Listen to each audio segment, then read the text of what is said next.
জীবনে যখনই কোনো বস্তু বা সুখ স্বাচ্ছন্দ্য অধিক মাত্রায় আপনার কাছে চলে আসে, তখন নিজেকে শ্রেষ্ঠ মনে করার একটা প্রবণতা দেখা যায়, যা হয় আত্মবিশ্বাসে পরিণত হয়, নয়তো অহংকারে।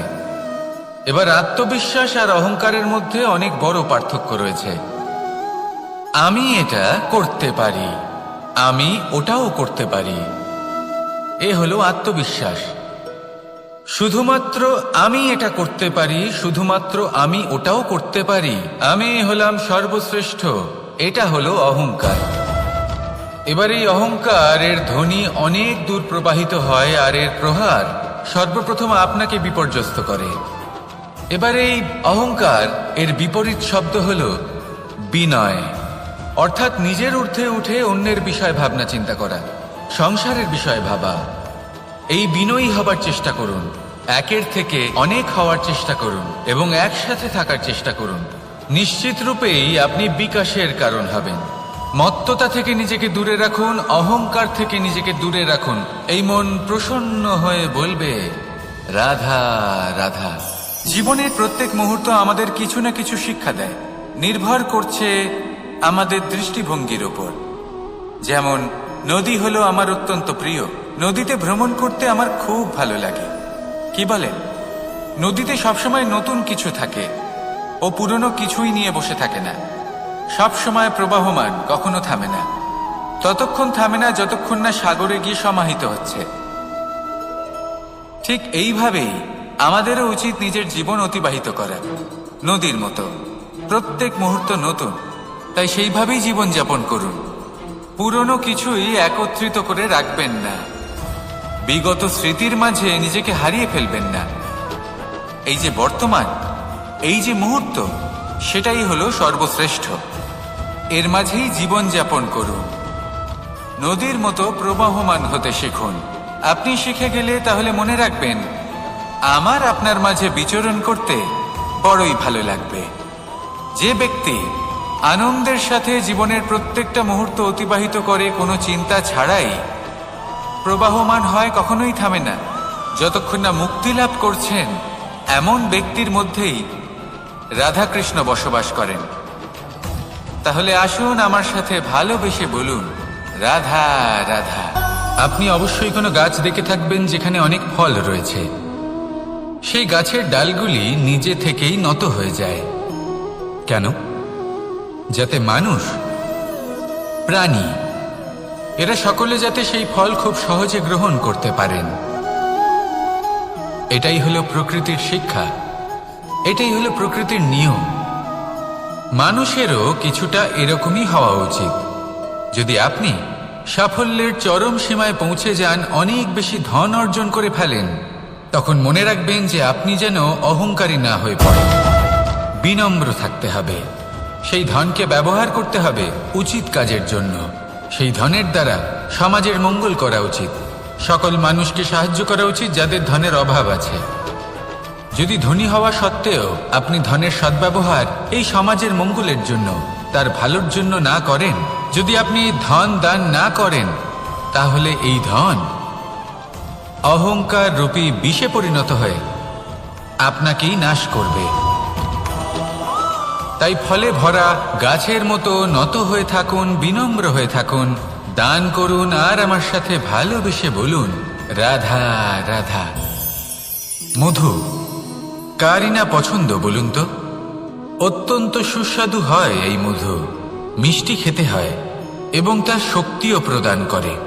এবং প্রত্যেকটি মিষ্টি পদার্থের মতোই এতেও খুব তাড়াতাড়ি পিঁপড়ে ধরে যায়।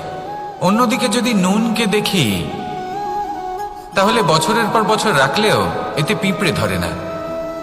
এবার যদি কথা বলি বন্ধুত্বের, তাহলে বন্ধুত্ব নুনের মতো হওয়া উচিত, মধুর মতো নয়। যারা সামনে এলে শুধুমাত্র মধুর মধুর কথা বলবে, পরে এতে পিঁপড়ে ধরে যাবে। এটা নুনের মতো হওয়া উচিত। প্রকৃত বন্ধু হলো সে, যে সময় এলে পরে আপনার সামনে আপনার প্রকৃত সত্য তুলে ধরবে, তা সে যতই কঠিন হোক না কেন। আপনার দোষ, আপনার অপগুণ, আপনার খামতি আপনাকে বলতে পারবে, যাতে আপনি সেগুলো শুনে মেনে নিয়ে তারপর নিজেকে শুধরোতে পারেন। এটাই হলো প্রকৃত বন্ধুত্ব।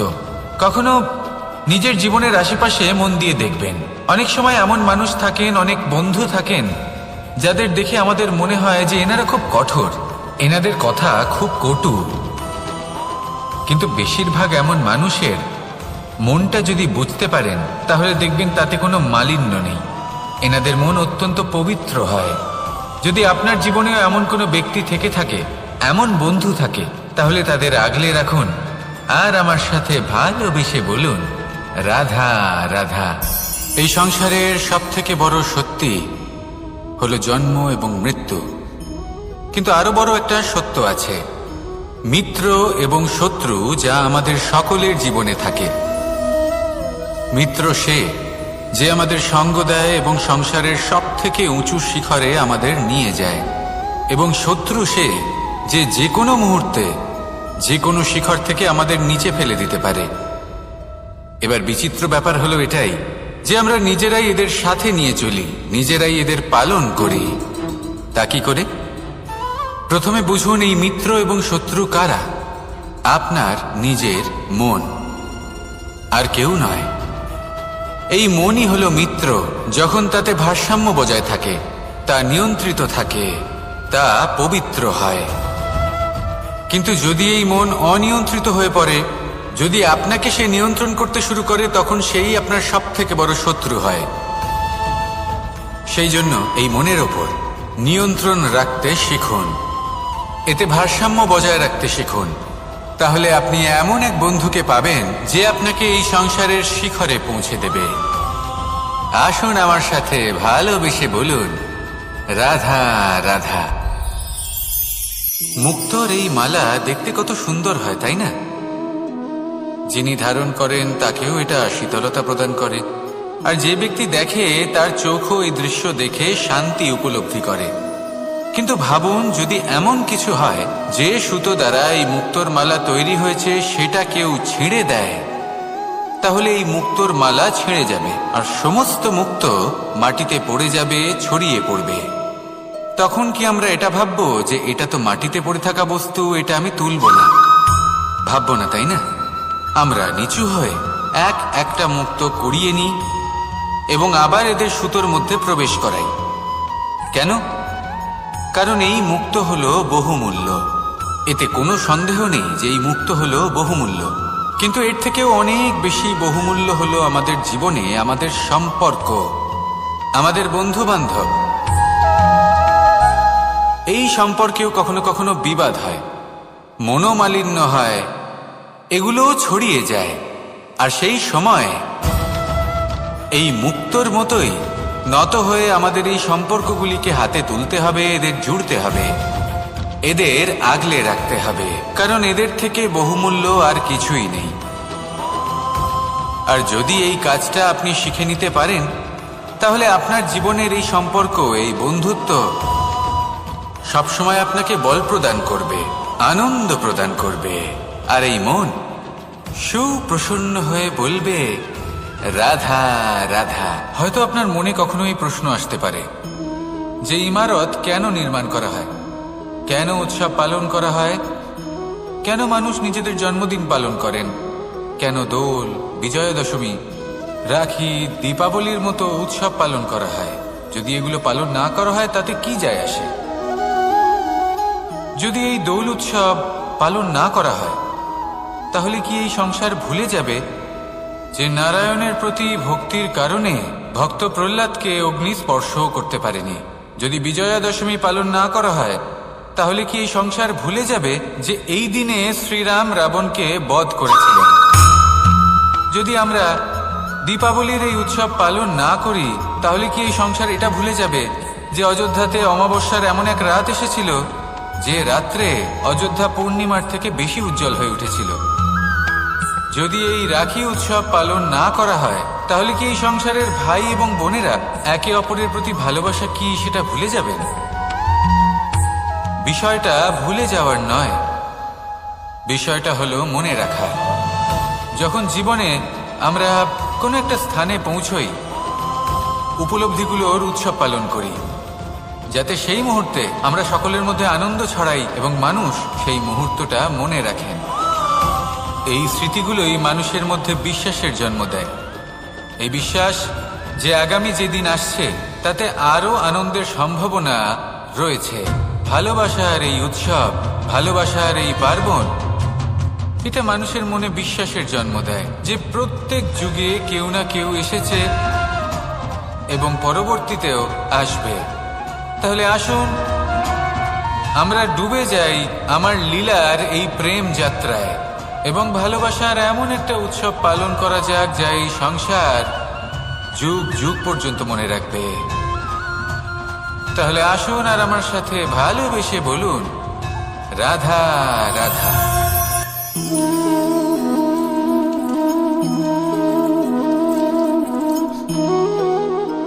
এই হলো এক আম গাছ, আর খুব যত্ন সহকারে আমি এটা বড় করেছি। প্রথমে বীজ বপন করেছি, তারপর সিঞ্চন করেছি, তারপর এর থেকে অঙ্কুর বেরিয়েছে, তারপর দিন প্রতিদিন আমি এতে জল দিয়েছি। আস্তে আস্তে ওর পাতা বেরিয়েছে, তারপর ও একটা গাছের আকার ধারণ করেছে।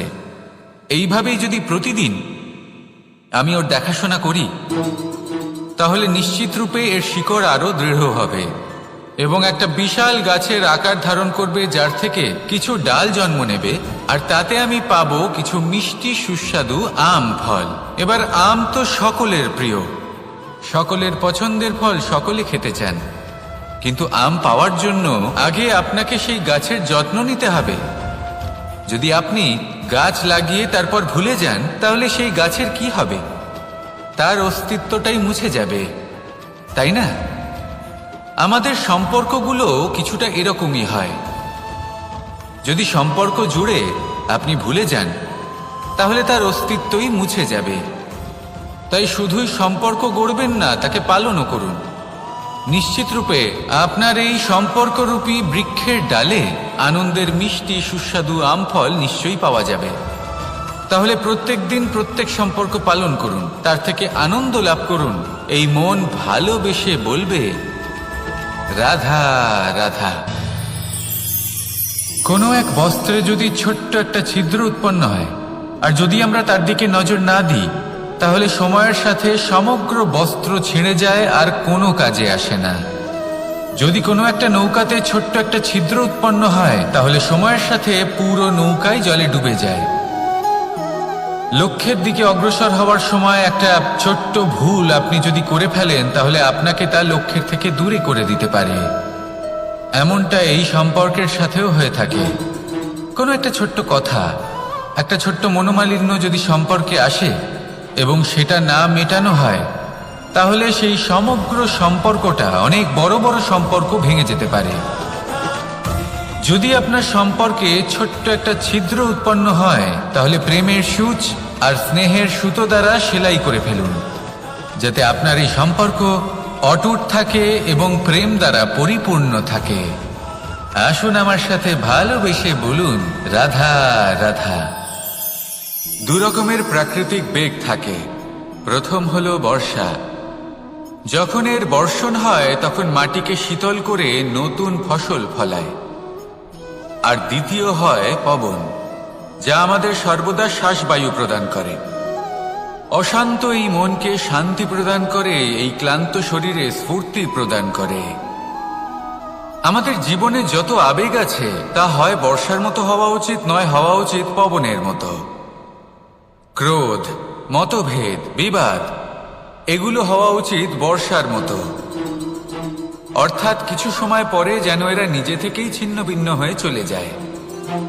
আর যদি পবনের মতো কোনো আবেগ থাকা উচিত, তা হলো প্রেম,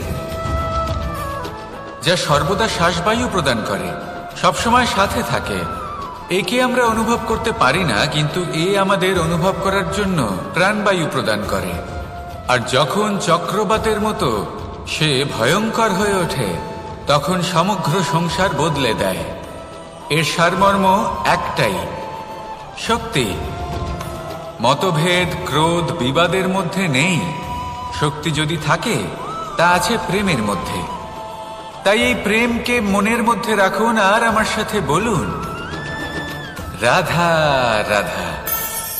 জীবনে দুই ধরনের আবেগ রয়েছে যার কোনো মূল্য নেই। আমার কথার অর্থ এটা নয় যে এদের কোনো গুরুত্ব নেই, গুরুত্ব যথেষ্টই রয়েছে, শুধু এদের জন্য আপনাকে কোনো মূল্য দিতে হয় না। প্রথম আবেগ হলো আনন্দ, প্রসন্নতা। এটা আপনি যে কোনো জায়গায় খুঁজে পেতে পারেন যদি আপনি খুঁজে পেতে চান। আপনি কোনো পুষ্পের সৌন্দর্য দেখে প্রসন্ন হতে পারেন। বায়ুর কারণে যখন একটি বৃক্ষ শিহরিত হয় সেটা দেখে আপনি প্রসন্ন হতে পারেন। একটা ছোট্ট শিশুর কলরব শুনেও আপনি প্রসন্ন হতে পারেন। একটা ক্রন্দনরত বালককে হাসিয়ে আপনি প্রসন্ন হতে পারেন। সবকিছু আপনার উপর নির্ভরশীল। সেখানে আরেকটি আবেগ হলো দুশ্চিন্তা। মানুষ বড়ই দুশ্চিন্তা করতে থাকে। আজ আমি এই কাজ করেছি, সেই বিষয়ে চিন্তা। আজ আমি এই কাজ করতে পারিনি, সেই বিষয়ে চিন্তা। কাল আমাকে এই কাজ করতে হবে, সেই নিয়ে চিন্তা। আমি কি সেই কাজটা করতে পারবো, সেই বিষয়েও দুশ্চিন্তা। চিন্তা সর্বত্র রয়েছে, যার জন্য মূল্য দিতে হয় না। যত চান আপনি একত্রিত করতে পারেন। একটা গুরুত্বপূর্ণ কথা মনে রাখবেন, প্রসন্নতা জীবনের একটা নতুন সূত্রপাত। সেখানে দুশ্চিন্তা হলো জীবনের চিতার সমান। এবার এই দুটি আবেগ হলো মূল্যহীন, দুটোই আপনার সামনে আছে। কোনটা চয়ন করবেন আপনি, দুশ্চিন্তা নাকি প্রসন্নতা? সিদ্ধান্ত আপনারই। আসুন আর আমার সাথে ভালোবেসে বলুন, রাধা রাধা। নন্দ বাবাও খেলার ছলে খুব বড় বড় শিক্ষা দিতেন। অনেকদিন আগেকার কথা, বাবা আমার জন্য একটা মানচিত্র নিয়ে এলেন। এটা ছিল জম্বুদ্বীপের মানচিত্র, ঠিক যেন একটা ধাঁধা, যা টুকরো টুকরো করে বিভিন্ন দিকে ছড়ানো, যেগুলোকে আমায় জুড়তে হতো। ব্যাস শুধু এটুকুই ছিল আমার কাজ। আমি বারবার প্রচেষ্টা করলাম, কিন্তু বারবার অসফলই রয়ে গেলাম। বাবা এটা দেখলেন এবং হাসলেন। বাবা বললেন, একটা কাজ করো, এই প্রত্যেকটি অংশকে উল্টে রাখো। আমিও উল্টে রাখলাম। তারপরে দেখলাম প্রত্যেক অংশে মানুষের শরীরের কোনো না কোনো অংশ চিহ্নিত। কোথাও হাত আছে, পা আছে, কোথাও মুখ আছে। বাবা বললেন যে এবার এটা জুড়তে চেষ্টা করো। আমিও জুড়ে দিলাম। মানুষের মানচিত্র পূর্ণ হলো। এবার বাবা বললেন, এটা উল্টে রাখো, মানচিত্র পূর্ণ আকার ধারণ করেছে। আমি বললাম, ঠিক আছে। আমি উল্টে রাখলাম, দেখলাম জম্বুদ্বীপের মানচিত্র পূর্ণ হয়েছে। বাবা বললেন, যদি দেশকে সফল করে তুলতে চাও, শক্তিশালী করতে চাও, স্থির বানাতে চাও, তাহলে সবার আগে দেশবাসীকে একত্রিত করতে শেখো। সকল সৈন্যগণ যখন একজোট হয়ে দাঁড়াবে, তখন দেশের শক্তি আরো বেড়ে যাবে। শুধু তাই নয়, বাবা বললেন, যদি ভালোবাসার সাথে জড়িয়ে পড়ো, তাহলে পরমাত্মাও তোমার সামনে এসে দেখা দেবেন। তাহলে এটাই করুন আর আমার সাথে ভালোবেসে বলুন, রাধা রাধা।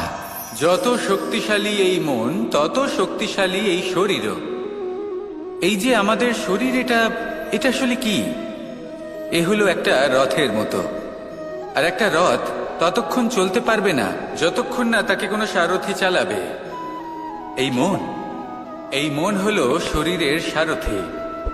এবার ভাবুন, যদি এই সারথি শক্তিহীন হয়, দুর্বল হয়, তাহলে এই রথের কি হবে? এটা উচিত পথে চলতে পারবে না, উচিত গতিতে চলতে পারবে না, মন মতো স্থানে এটা পৌঁছতেও পারবে না। সেই জন্য মনের শক্তি অত্যন্ত প্রয়োজনীয়। এবার মনের শক্তি আমরা কোথা থেকে লাভ করি? দৃঢ়তার শক্তি থেকে। এবার এই শক্তি আমরা কিভাবে বাড়াতে পারি? আমরা প্রতিদিন কিছু নতুন স্থির করি, কিছু ছোট, কিছু বড়। আর যেই আমরা নতুন কিছু পূর্ণ করি, আমাদের মনের শক্তি বেড়ে যায়। আর যদি পূর্ণ না করতে পারি, মনের শক্তি কমে যায়।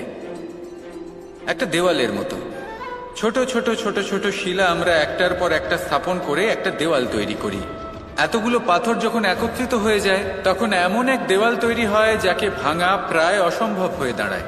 সেরকমই হয় মন এবং দৃঢ়তা। ছোট ছোট কাজ করে নিজের লক্ষ্য পূর্ণ করুন। এই লক্ষ্য যদি পূর্ণ হয়, তবে মনের শক্তি বাড়বে। কিছুটা এইভাবে যে যত বড়ই বিপদ আসুক না কেন, সেই বিপদ নিজে হার মেনে নেবে, কিন্তু আপনার মন ততটাই শক্তিশালী থাকবে।